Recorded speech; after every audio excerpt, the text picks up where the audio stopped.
Kang'iye to ayudo ka pulse mare ok ti, en very cold, nyiso ni nosetho. Kaloke to remo wuok mang'eny, mane indicate ni nene nochwoye pala. Familia jaod bura machon Mauriri Herman Odhiambo okuyo bang' yudo ringre wuodgi ka onegi machiegni gi ode. Tukawaambia tutaweka NHIF kwa mtu masikini shilingi 300. Kuna mtu hapa analipa 300? Kuna mtu analipa 300? Huo ni ukora, si ukora? Wayogol mondo mi sirikal ochul ne jogo mochando okumba mar thieth ma SHA mondo mi giyud thieth makare. Kuna mtoto wa msana anaweza akazaliwa leo, after 1 week amekeketwa. Ni mama yake anajua peke yake. Kwa hivyo yule mtoto hakuna vile baba yake anaweza akajua. So ile imekuwa ni siri ya wanawake. Jodak moko e gwenge ma Tharaka Nithi sani timo nyangi ne nyithindgi ma nyiri tok nyuolgi kaka yo mar panjo ne lwet sirikal.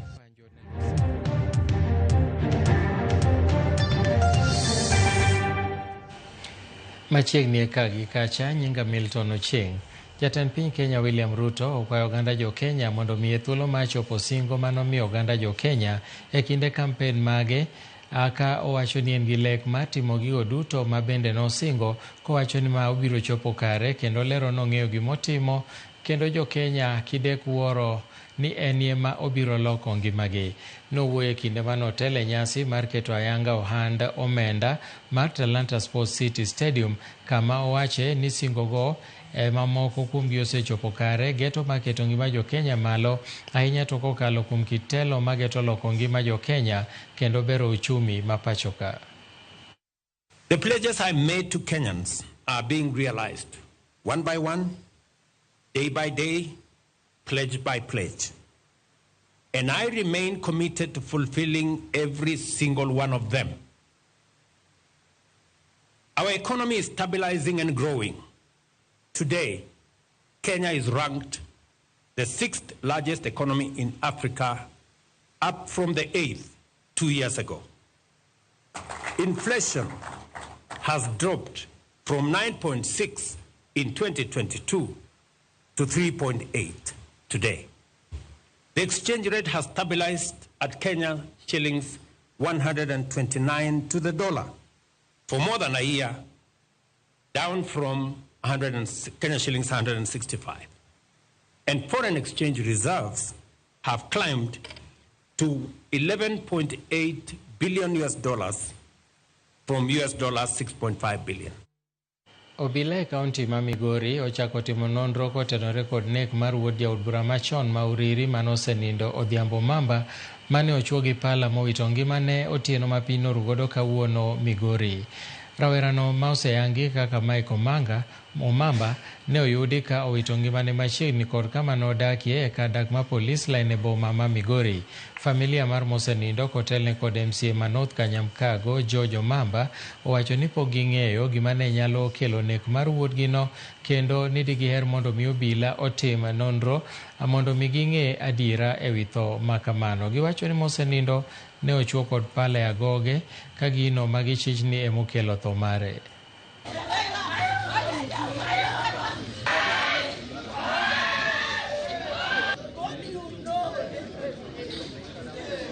Kawuono gokinyi wayudo simu mobuogo ahinya ni chalo ka gima oyude but ode konindo to remo wuok kuome. Koro kaka family ne wamane machiegni waringo wadhi. Unfortunately wayudo ka ochwoye pala, nonindo auma, ochwoye pala on the left side of the heart.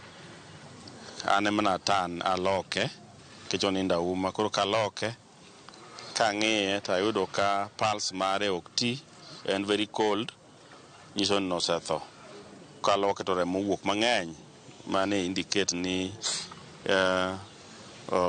nene nochwoye pala. Buok matut ahinya kaluwore gi thone. Mike en ng'ama muol, makata osiepene ong'e ni Mike ok jalweny. Mike onge dhoge, gik moko te otieko gi nyiero. Wakia gima ochulo ni. Ne wakwayo ni jomonego mae gima ne konwa gima ne gidwa nochulgi mondo ne giwenwa maiti. Mike en ng'ama muol, ng'ama ohero ji, kendo ng'ani nego Mike sama wan ga nadha liel e dala. Siepwa ji te kendo kineno wenge joma nika kuyo makowa, to adwa kwayo security agencies ni wan kaka jo Migori ma support broad based government nyaka gitinwa magi bring the killers to book. Magi achiel kuom singo mane Raila oketo gi Ruto ni nyaka piny ni bet secured. Koro jomonego Mike nitiere apparatus moromo ma wang'eyo ni gidhi makonwa jogo. Doho ma Kisumo wito oko bura mano magodo jaked ne ratich oganda Boniface Akach kod rowere mamoko e kaunti ma Kisumo e kinde ng'anyo ma Gen Z ma dwe mar 6 higa mokalo. Doho yango ni onge neno moromo masiro ketho mano donjne godo jakedo ne ratich oganda no ero Boniface kod jowetene kaluwore ni nondhigi e alwora ma Patel Flats mopogore kod kaka ketho mano donjnegi godo ne wacho ni nomagi ka gidino apaya mogingo Odinga e chuny boma ma Kisumo. Kane giloso kod ute mag fwambo to ng'eto mar burano gipuoyo doho kuom ng'ado bura yo makare kaluwore gi chik kendo maonge mibadhi, ka okwayo sirikal mondo okaw chik mager n'obila mosiko ndhiyo rowere kendo sandogi e kinde ng'anyo.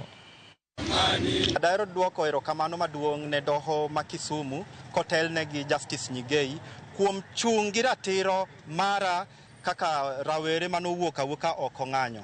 Nwaneno ka polis nobiro kanyo gi mriaso ka gitemo wacho ni an nabayo geche gi kite, ating'o kite madongo dongo akete ndara mondo kik gachi kal, anyiso jopiny mondo bagi gi kidi, kendo gimedo wacho ni abe na incite jopiny mondo gogi.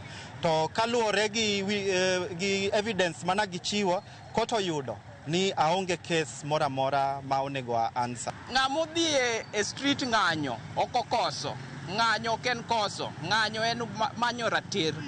Koro wacho ni ka Akach gi wan jo rowere wabiro streets, wabiro dhao, wabiro kwara tichwa. Inego anang'o, abduct anang'o, ioro polis mondo sandwa anang'o. Mani penjo modo penjo sirikal ni, kokinya tiyo tiji, resign and go home so that we can have a new administration that can do the job. Sirikal oyango tiego obila e tielo machielo yore makare mag bero osiep kod winjruok e kind obila kod jopiny kaka okang' mar kelo yot e yore mag kedo kod midhiero mag arita e pacho ka.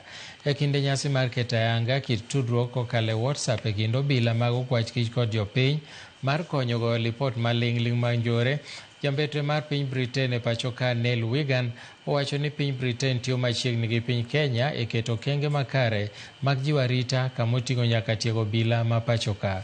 Direkta mar okwach kich Mohamed Amin owacho ni tudruok mar WhatsApp e kind obila mag okwach kich kod jopiny en machiwo thuolo ne jopiny mondo mi obed kod yot mar chopo lipot e wi maling'ling' mag njore e yo mapiyo kendo mahuyanga mabiro konyo e jiwo arita e pacho ka.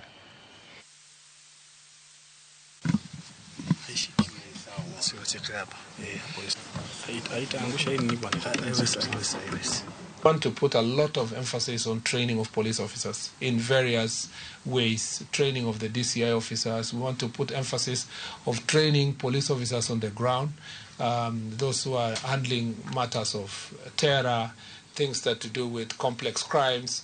We want to make sure that we train better our department that deals with anti-narcotics department. We want to ensure that the anti-terror department is properly trained. We also want to train ordinary police officers who are doing this job all the time to understand the environment they operate in and the good working relationship we want to foster with our citizens. So I'd like to thank the National Police Service officers, DCI, and our own Reinvent and law enforcement colleagues for their hard work in keeping the citizens of both our countries safe and providing access to justice. The UK will continue to work with the National Police Service in its mission to provide effective, people-centric and accountable policing services. With the upgraded system, sir, we are proud to announce that the public can now share information confidentially through WhatsApp at 0709 570 000. This enhancement not only improves accessibility, but also aligns with our goal of adapting to rapid technological advancements in our crime-fighting methods and strategies. Jagoro maduong' e riwruok mar jochiw thieth e pacho ka Seth Panyako ogolo kwayo ne sirikal mondo ochulne mond liete, jodongo kaachiel gi jogo maonge nyalo e kind oganda okumba mar thieth mar SHA. Koloso gi jodak e gweng' mar Shirugu e kachung'ot burano, Panyako wacho ni chike manoketi okumba mar thieth mar SHA kapok ochak ti kode oridore ne joma onge nyalo. Ka bende nogolo pache e wi yore ma rowere osebet ka inego go obila e pacho ka, mowacho ni ok ni kare.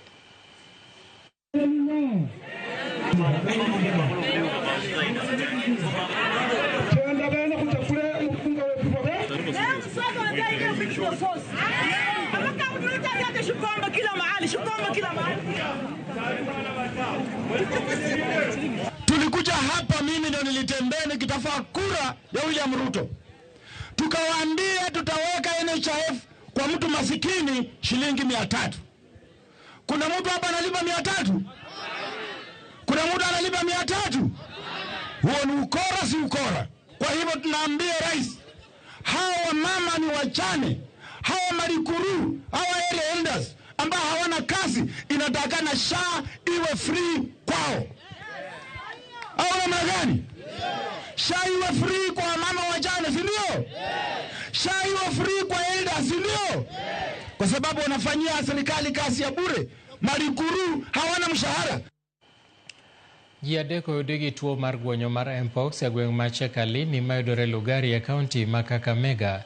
Kaluwore gi Gavana Fernandes Baraza, ji adek ka moting'o jal moro ma jahigni 52, miyo moro ma ende nowuok Nairobi kaachiel kod ng'at machielo mawuok e gwengego oket kar kendgi e kar thieth ma Chekalini.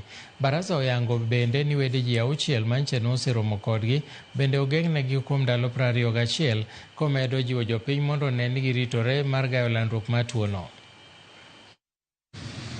What I want to assure the public is we have upscaled our surveillance and contact tracing across the county. At the same time, we have also expanded the isolation capacity at the Kakamega County Referral Hospital, at the Lumakanda Sub-County Hospital in Lugari, and the Chekalini Isolation Center. Just for purposes of the public caution, I want to reiterate on the fact that this mpox disease is contagious, and the symptoms are fever, body rashes, and sore throats. So in case any of your family members or yourselves, you experience fever and you have body rashes and sore throats, please ensure that you visit the nearest health center or clinic for purposes of checking and also for making sure that we prevent this disease from spreading. Jodak moko e kaunti ma Tharaka Nithi ochako yo machielo mar tero nyithindo manyiri nyange. Sani koro maleng' wacho ni nyithindo manyiri ma korka inyuolo itimonegi nyange e ute mag thieth kapok gidhi pacho, kopogore gi tero nyiri madongo nyange kaka ne time e kinde mokalo. Kamano bende oyangore ni mine mosekendi timo ne mine mamoko nyango e yor apanda, ka bende nyithindo madhi skul koloro skul titerogi e kaunti machielo kuma idhi timnegi e tim makochno. Riwruoge e alworano kod jotelo mopogore opogore owuok oko ka seyo timno ma gidwaro ni mondo tim apedha mar mako jogo matimo timbe makamago.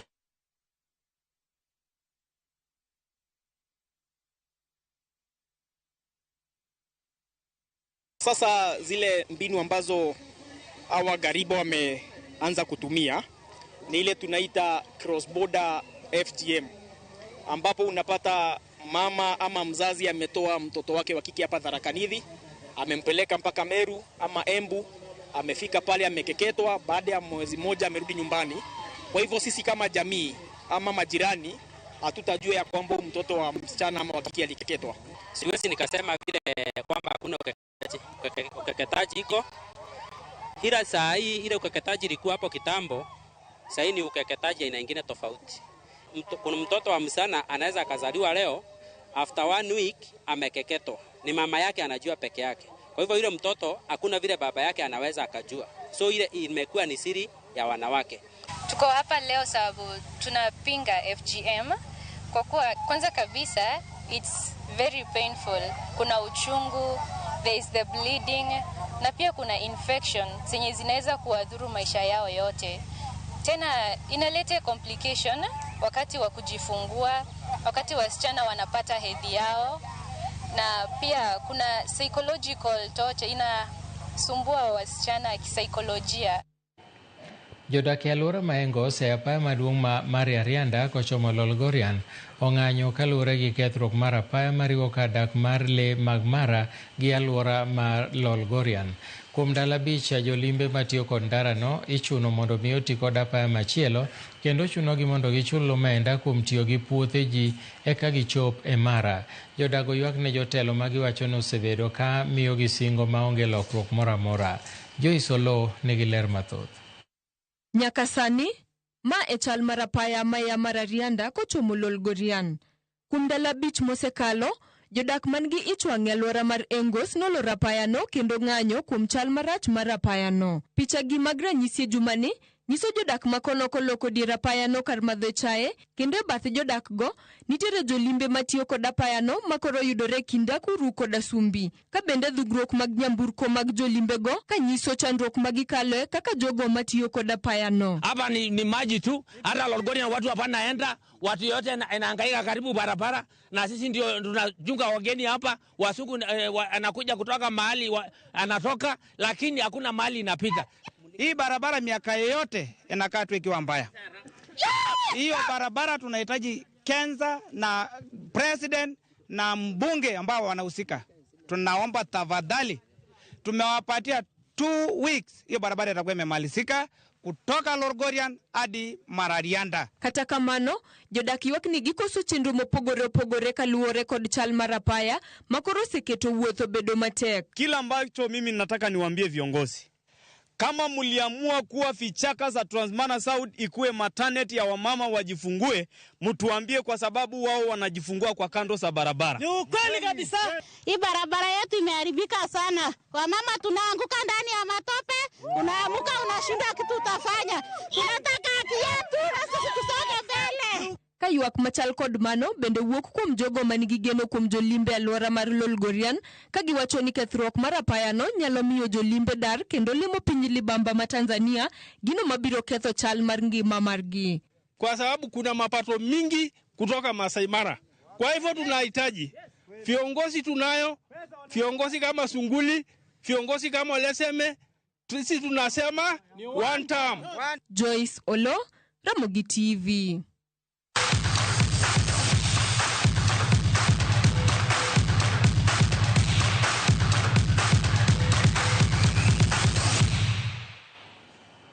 Weche tuke ni jatugo mar golf mawuok Johannesburg e piny Afrika ma milambo Pranay Kapoor nyoyudo loch e tuke mag golf ma Kabete Open bang' loyo 1/217 e tuke manokawo ndalo 3. Kapoor noyudo point 78 e round mokwongo kendo nodok oyudo loch e round mar 3 moloyo jaloch ma higa mokalo Adel Tafik Balala mar Nyali Golf kaachiel koda Gilbert Chalwe. Bende jatug golf maraga Kanana Mudhomi ema noloyo korka jok manyiri ka koro wenge duto ochomo tuke mag NCBA Kenya Amateur madhi timore tich abich jumani.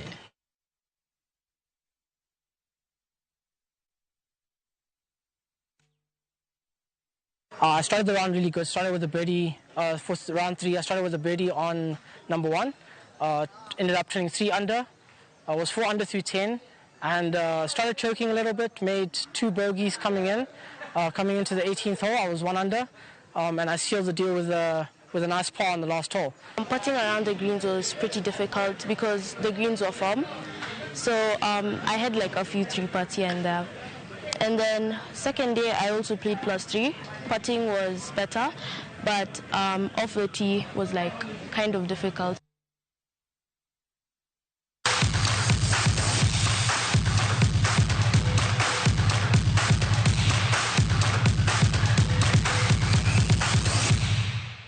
Erokamano ahinya kuom thuolo mari e kindeno duto. An gi ote achiel kende modonjona ka japuonj Eli Apudo mar kanisa ACK Emmanuel Center mano Kabondo owacho nomor ahinya gi weche manyien mwakelo omoso jokristo duto ma Emmanuel Center.